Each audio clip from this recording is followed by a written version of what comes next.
Patek Philippe makes 72,000 watches a year. That's about 1/16 the volume of Rolex. Revenue is still 2.5 billion Swiss francs. The most expensive watch ever auctioned was a Patek, sold for $31 million. The case was stainless steel. Patek Philippe was founded in 1839 in Geneva.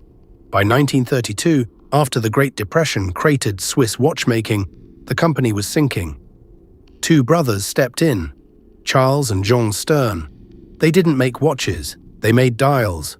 They supplied the dials Patek mounted on every watch they sold. In 1932, the Stern brothers acquired their own biggest client. The exact price was never officially published.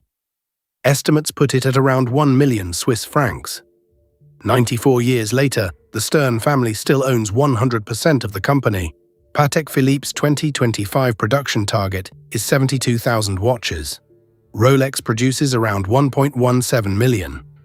Audemars Piguet makes roughly 50,000. Patek sits in a deliberate middle zone. The current CEO, Thierry Stern, took over in 2009 from his father Philippe. His public position on production is the most counterintuitive line in modern luxury.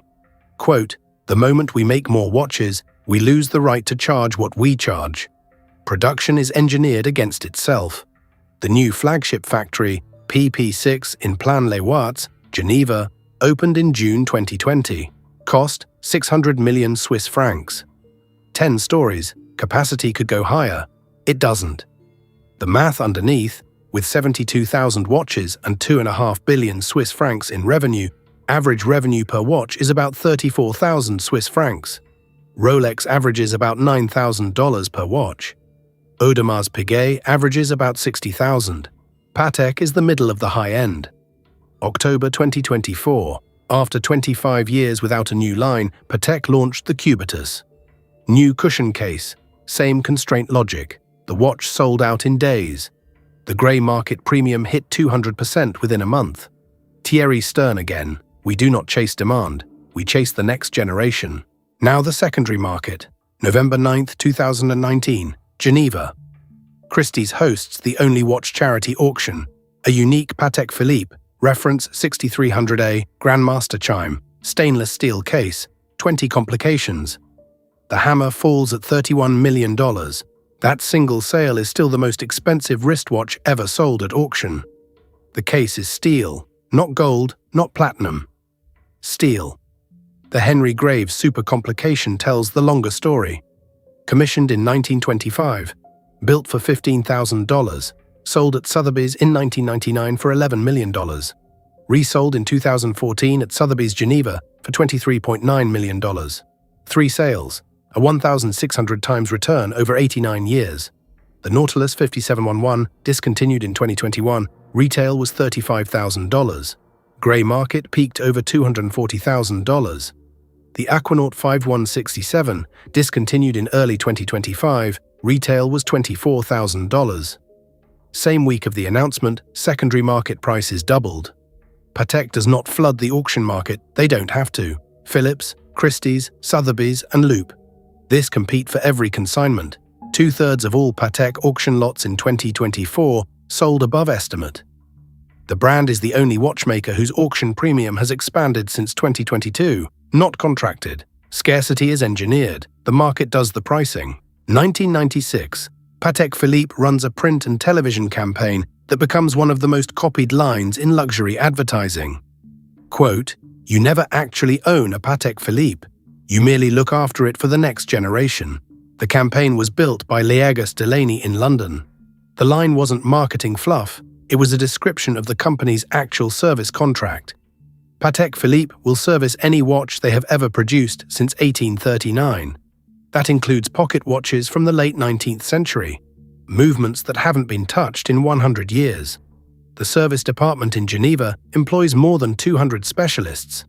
Annual throughput, approximately 90,000 services per year. Patek services more watches every year than it produces.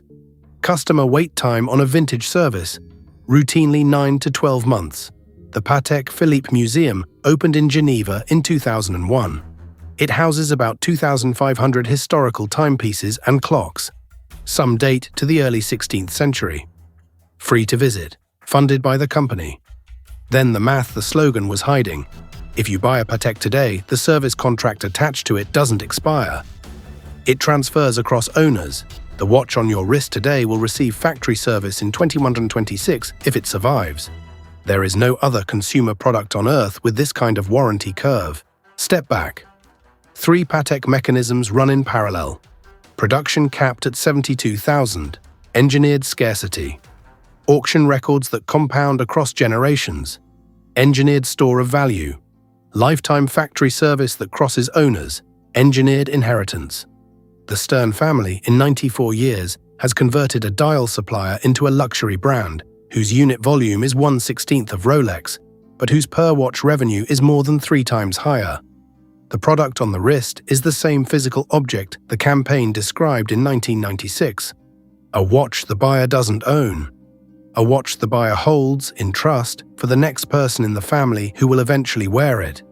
Patek Philippe didn't invent luxury watches. They invented a watch you can't actually sell.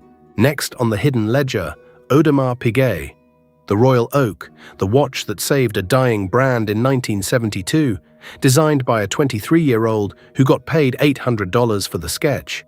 Today it accounts for more than 80% of the company's revenue. And the family that owns Audemars Piguet has been doing it for 150 years. Subscribe. Every week, one famous brand, one hidden ledger.